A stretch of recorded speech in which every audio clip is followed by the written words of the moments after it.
A few months ago, it was really unimaginable to train a trillion parameter model without NVIDIA GPUs or Google TPUs. But it seems like things are changing. Meituan, a company best known for delivering food and grocery services, just open sourced a model called LongCat 2.0, which is a 1.6 trillion parameter model trained without NVIDIA GPUs or Google TPUs. Now, this model has been available on OpenRouter under the name Owl Alpha. And it seems like a lot of people found this to be pretty capable. Now, in this video, I want to address how exactly did they do this. Okay, so we need to look at why exactly this is a big deal. All the Frontier Labs uses NVIDIA hardware, not only because they're fast and have a lot more memory, but they have a really good software stack as well. Now, the interesting thing is that Meituan trained their pretty big model on custom AI chips with less memory and far less mature software. And this is important because if Chinese companies are able to reduce their reliance on NVIDIA hardware, this is going to really push their own models, not only in terms of capabilities, but really scale as well. Okay, so there are two different things in terms of budget that you need to consider. First is the number of parameters, which defines how big your model is, and then compute how much work is going to be done per token. Now, so far, the focus has been train bigger models with more experts. Okay, so all of the big models that we are seeing today are a mixture of experts because they are a lot more efficient to run. And the idea is that for every token, you don't just want to send it across the whole network. You can use a router that is going to select a subset of the networks called experts and just pass it to them. Now, in case of LongCat 2, it uses 1.6 trillion total tokens or total parameters with 48 billion active parameters per token. So normally the idea is to use sparse networks with a lot of different experts. But what they found was that you hit a point of diminishing return by simply increasing the number of experts in the network. It's going to make it sparser, but the accuracy or the performance actually reduces. Now, every transformer network also has embeddings, which also contributes a lot to the number of parameters. And these embeddings are very critical. Okay, so what exactly is an embedding in a transformer network? These are basically numerical representation of the words or tokens. Now, one idea that they used was that instead of using embeddings for a single token, they started using embeddings for N-Grams, which means 2, 3, up to 5 different combination of words. Now, this is going to give you a lot more information. However, it also is going to blow up the dictionary or the corpus that the model is going to see. Now, one of the previous paper found that increasing the number of embeddings or the corpus size using N-Grams is actually much better compared to simply increasing the number of experts in the network. And the second thing is that the dictionary lookup for embeddings is a lot cheaper compared to training more experts. However, this results in another problem, which is the cost of attention mechanism. So attention is just the model looking back over everything it has already read to decide what matters for the next word.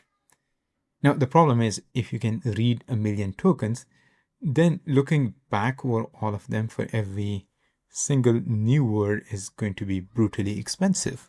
So the common fix that a lot of people use is called sparse attention, which means that instead of looking at everything, the model only looks at the parts that matters. Now, DeepSeek shipped a version of this idea, which is called DSA or DeepSeek Sparse Attention. But the attention has its own hidden problems. You actually need a little helper that decides which part matters. And that helper can become the bottleneck in itself in terms of speed or latency. Now, LongCat solution is to actually make that helper lighter. So they did it in 3 different parts. It reads memory in neat, predictable chunks instead of just jumping around. It works out which part matters once and reuses the answer across several layers, think caching. Instead of redoing it every time, think the idea of caching, and it takes a quick, rough look before careful one. Now, we looked at some of these ideas in the previous video, which I'll highly recommend to check out. But the point is very simple. They made the expensive part of long context cheap.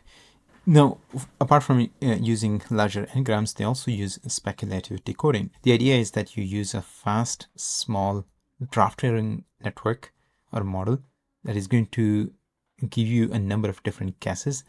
And then you use a larger models to fix any inaccuracies in those guesses. We looked at this idea in the deep specs video. I'm going to put a link to that in the description if you are interested. Now, LongCat builds on a very similar idea. It uses a lighter picker, which is basically a draft network. So it brings the idea of using cheaper parameters by increasing the corpus size. It uses cheaper attention using sparse attention, which is a modified version of the DSA. And then it uses a speculative decoding technique to reduce the latency and increase the throughput. Now, all of this enables them to use cheaper hardware with less memory bandwidth. When it comes to hardware, you can divide the work that an LLM is doing into two different jobs. The first one is processing your prompt or prefill. Depending on how long your prompt is, this is going to be compute bound. And then the second part is writing the answer or the decode, which is going to be memory bound. Now, for both of these things, you need different type of hardware with different capabilities. In one case, you need higher VRAM. In the other case, you need better bandwidth. Now, their idea is to use custom ASICs that is tuned for each one of these parts. So they trained the 1.6 trillion parameter model on 50,000 plus custom AI chips with over 35 trillion tokens of text.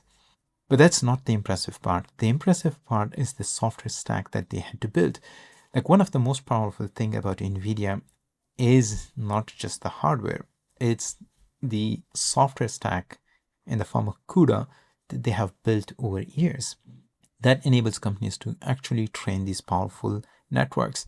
And that, I think, is the most important story out of LongCat, that they built this on custom AI chips without relying on NVIDIA hardware.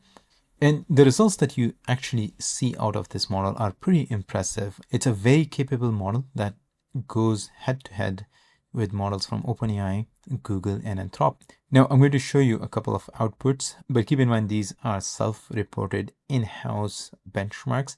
Like all labs, there is an element of benchmarking. But I think the main story here is not the benchmarks, but the ability of a relatively unknown lab to be able to create a really competitive model. Okay, so if you want to try this out, there is a demo available. It's also available through their API. The API pricing, I think, is pretty competitive, given how expensive some of the frontier models from Western labs are. Keep in mind, this is text only at the moment, very similar to GLM 5.2. But you can try it out on longcat.chat. Now here, I'm going to try to run it with this prompt. It's actually a really difficult prompt where we are asking it to create a real-time 3D ISS orbiter tracker.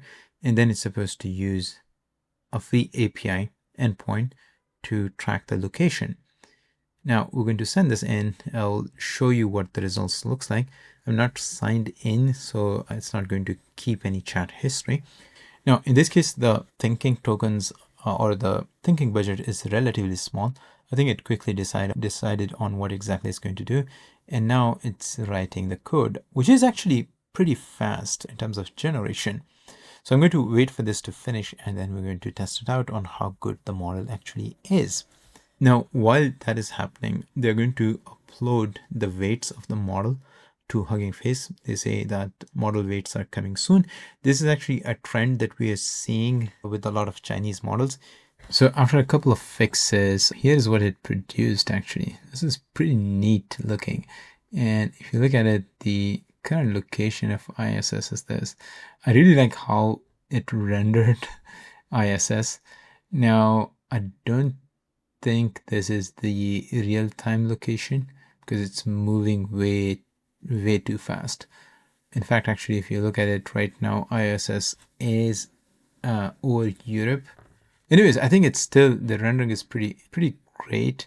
I really like it. This might be like an expedited position because I think right now the time is a little off as well. So it might be looking at some other time. So it's probably not the live location. Still, I think it's a reasonably good model. Now, the main takeaway here is that we are seeing a lot of companies who are moving away from NVIDIA. And this was kind of a point that Jensen Huang recently made. If you don't enable China to get NVIDIA videos, you're going to see them using their local hardware. GLM 5.2 is a good example of this. This was the first, I would say, quasi-frontier model trained on Huawei chips without any NVIDIA hardware or software stack. And now LongCat is doing similar with their local chips. Also, seems like you can scale these models without NVIDIA GPUs or Google TPUs, which was really unthinkable a year ago. And we're going to be seeing a lot of these algorithmic optimizations coming out of China. Anyways, I hope you found this video useful. Thanks for watching. And as always, see you in the next one.